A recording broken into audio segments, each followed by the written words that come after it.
தமிழ்நாட்டு மக்களுக்கு ஒரு விவசாயத்தை பற்றி நாங்கள் ஒரு பெரியவரை பார்த்து அது உள்ள விஷயத்தெல்லாம் நாங்கள் உங்களுக்கு அந்த இன்டர்வியூ மூலமாக நாங்கள் உங்களுக்கு சொல்கிறோம். நல்லா கேட்டுக்கோங்க.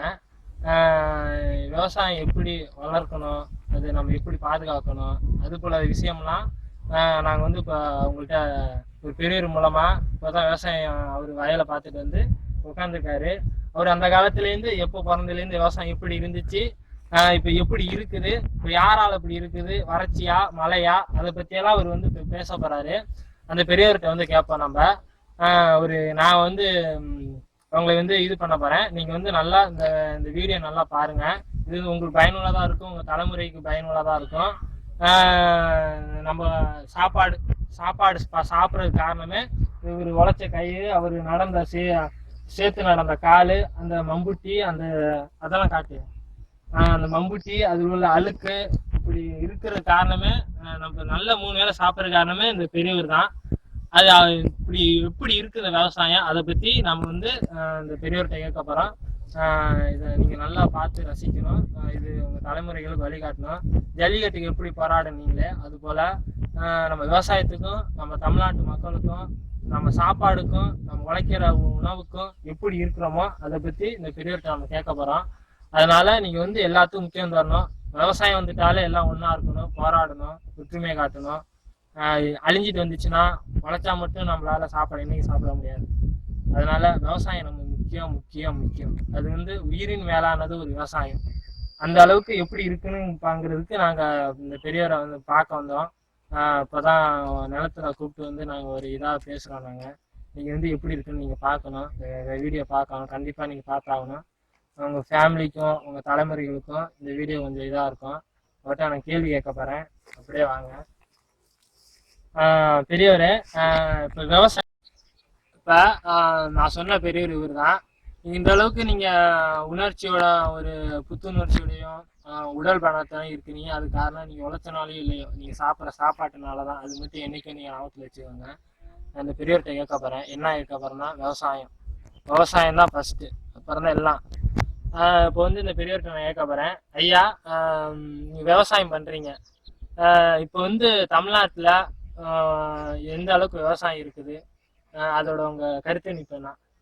விவசாயம் மோசமா இருக்குது. மழை இல்லாத காரணத்தினால விவசாயம் மோசம். பின்னாடி விவசாயம் மழை டயத்துக்கு விவசாயம் மழை பெய்ய மாட்டேங்குது. மழை இல்லாத காரணத்தினால விவசாயிகளுக்கு வேலை இல்லாம சும்மா வேஸ்டா கொல்லையில வயல்ல போய் உட்கார்ந்துருக்கதா இருக்கு. எனக்கு 60 வயசு ஆக போகுது. நான் விவசாய வேலை தான் நான் பார்ப்பேன், எனக்கு வேற வேலை தெரியாது. இது மழை இல்லாத காரணத்தினால விவசாயிகள் ரொம்ப வேஸ்ட் ஆகுது. விவசாயிகள் நல்லா உடல்நிலை சரியில்லாமவும் அவங்கவுங்க வீட்டுல உட்காந்துக்கிட்டு 60 வயசு ஆனவங்க எல்லாம் ஒன்றும் செய்ய முடியல. கம்பெனிக்கும் போக முடியாது. கம்பெனிக்கு போனோம்னா வெளியே தெளிவாங்க. அது மாதிரி இருக்கிற காரணத்தினால எங்களுக்கு விவசாயிகளுக்கு ஒரு நல்ல முறையாக இந்த அரசாங்கம் எங்களுக்கு பயன்படுத்தி. சரியா, இதுக்கு முன்னாடி விவசாயம் எப்படி பண்ணீங்க, இப்போ விவசாயம் எப்படி இருக்கு, அது கவர்மெண்ட் என்ன பண்ணுது, கவர்மெண்ட் என்ன பண்ணுதுன்னா எந்த அளவுக்கு அவங்க விவசாயத்துக்கு முக்கியத்துவம் தராங்க, அதை பத்தி உங்க கருத்து நினைப்பு? விவசாயம் ஒரு மாசத்துக்கு 3 மழை பெஞ்சது. ஒரு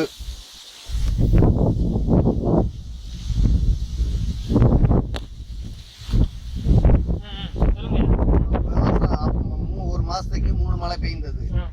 அப்ப எங்களுக்கு விவசாயிக்கு நல்லா இருந்தது, ஆர்வமா இருந்தது. இப்ப ஒரு வருஷத்துக்கே 3 மழை தான் பெய்யுது. அப்ப விவசாயி அது தலையில துணியை போட்டு உட்கார்ந்து இருக்கிற மாதிரி இருக்குது. இப்ப ரீசெண்டா பாத்தீங்கன்னா, இப்ப புதுக்கோட்டை மாவட்டத்துல ஹைட்ரோ கார்பன் ஒரு எரிவாயு கவர்மெண்ட் ஆர்டர் பண்ணி எடுக்கிறாங்க. அது எந்த அளவுக்கு பாதிப்பை ஏற்படுத்துது, அது விவசாயம் அது எடுக்கிறனால விவசாயம் எப்படி பிற்காலத்துல எப்படி இருக்கும், இப்ப எடுக்கிறனால என்ன பாதிப்பு வரும் பிற்காலத்துல, அதை பத்தி சொல்லுங்க. அந்த வாயு எடுத்தா விவசாயம் சுத்தமா அந்த மண் சத்து குறைபடாம இல்லாம விவசாயமே பண்ண முடியாது.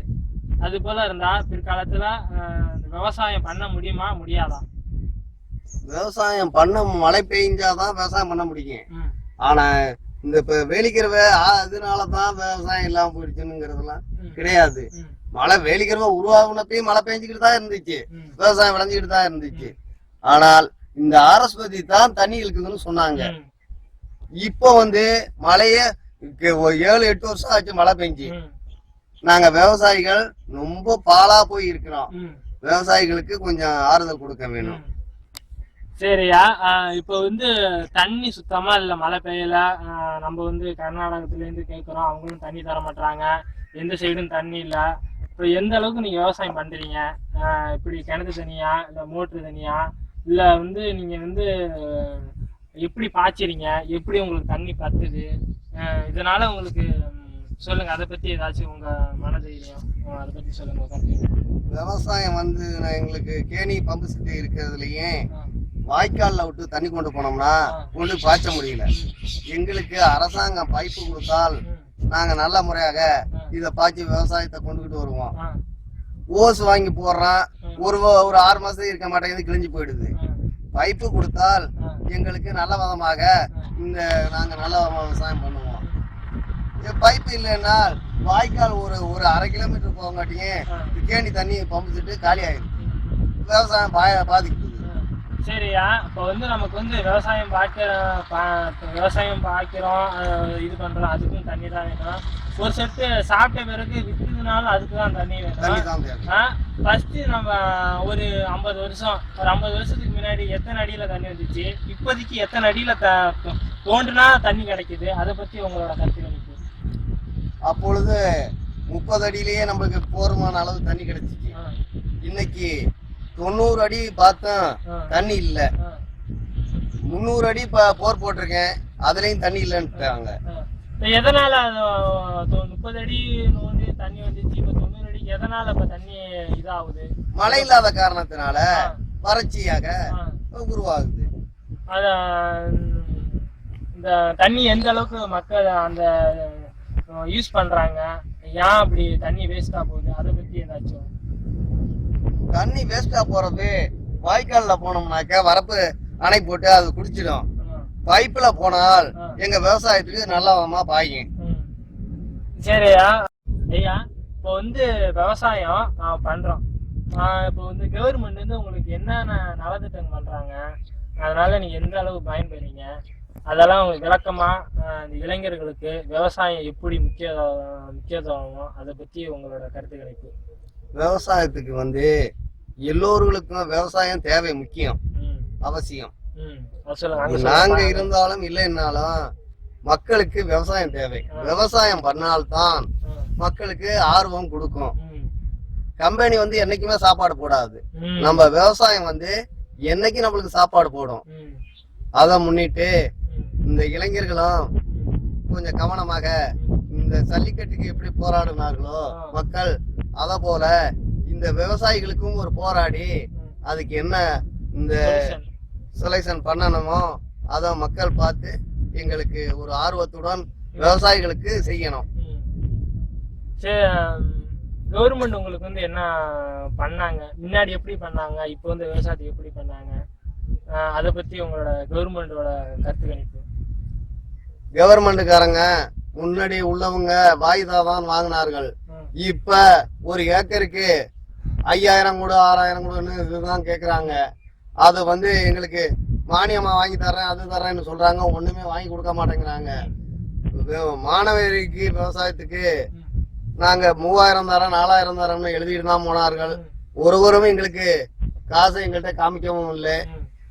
பைப்பு வாங்கி தரேன்னு வாங்குறாங்க, அதையும் கொடுக்க மாட்டேங்கிறாங்க.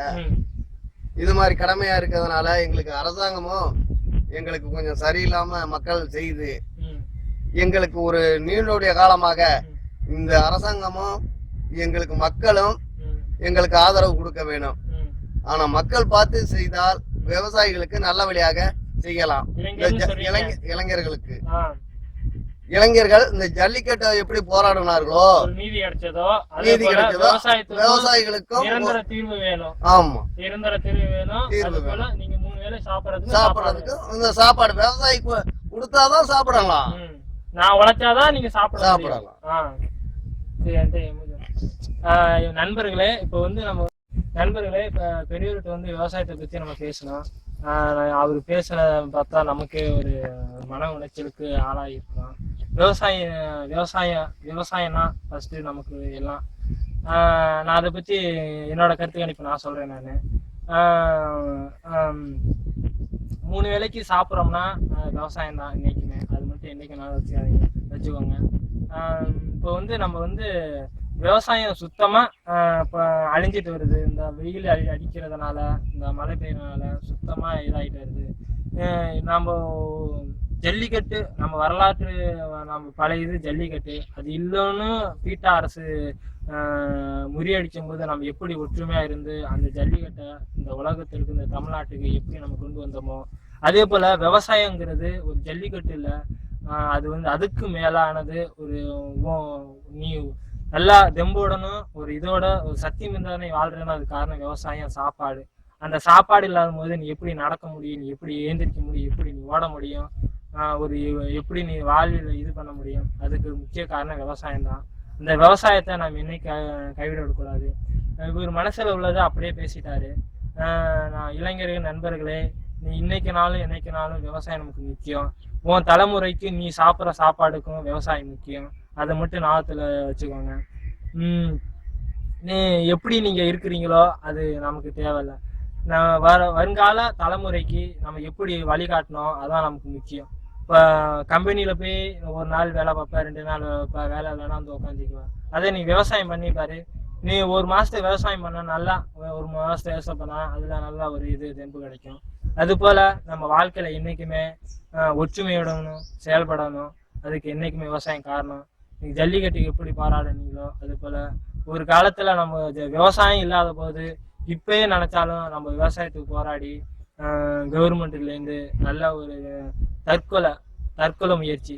இப்போ வந்து சொல்ல போனால் தண்ணி இல்லாமையிலோ வறட்சி காரணமாக ஒவ்வொரு டெல்டா மாநிலத்திலையும் ஒவ்வொரு மாவட்டத்திலையும் அவ்வளோ விவசாயி தூக்கப்பட்டுக்கிட்டு தற்கொலை பண்ணிக்கிட்டு கடன் தர முடியல அப்படின்னு சாகுறாங்க. இதெல்லாம் எதனால? வறட்சி ஒரு காரணமாக இருந்தாலும் கவர்மெண்ட் இது வந்து நல்ல ஒரு முன்னுதாரணம் எடுத்துக்கிட்டு மக்களுக்கும் இளைஞர்களுக்கும் ஒரு வழிகாட்டுதல், விவசாயத்தை வழிகாட்டுதலாக இருக்கணும். இப்போ வந்து இப்போ ஊரில் கிச்சன் மலேரியா காய்ச்சல், பன்றி காய்ச்சல் இது போல வந்தால் எல்லாரும் சேர்ந்து விழிப்புணர்வு ஏற்படுத்துகிறோம் பள்ளி கல்லூரியில். இப்போ ஏதாச்சும் யாருக்காச்சும் ஒரு ப்ராப்ளம்னா உடனே சாலை மறியல் ஏற்படுத்துகிறோம். நம்ம வந்து இது வந்து அதெல்லாம் கிடைச்ச பிறகும் நம்ம விட்டுட்டு போகிறோம். ஆனால் அது போல் இது கிடையாது. விவசாயம் என்பது நம்ம எல்லாரும் ஒரு விழிப்புணர்வு, அடித்தள மக்களுக்கு ஒரு விழிப்புணர்வு, இளைஞர்களுக்கு ஒரு விழிப்புணர்வு, ஒரு போராட்டம், இதெல்லாம் கண்டிப்பாக விவசாயத்தில் இருக்கணும். அப்படி போராடினா தான் என்றைக்குமே விவசாயம் தலைவங்கும். வாழ்க தமிழ்நாடு, வளர்க இளைஞர் என்றும். இந்த வீடியோ காட்சியை பார்த்துருப்பீங்க. நான் எந்த அளவுக்கு பேசியிருப்பேன்னு உங்களுக்கு. தமிழன் என்று சொல்லடா தலை நிமிர்ந்து நில்லடா, தமிழன் என்று சொல்லடா தலை நிமிர்ந்து நில்லடா, தமிழன் என்று சொல்லடா தலை நிமிர்ந்து நில்லடா, தமிழ் என்று சொல்லடா தலை நிமிர்ந்து நில்லடா, தமிழ் என்று சொல்லடா தலை நிமிர்ந்து நில்லடா, தமிழ் என்று சொல்லடா தலை நிமிர்ந்து நில்லடா, தமிழ்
எவ்வளோ வருது?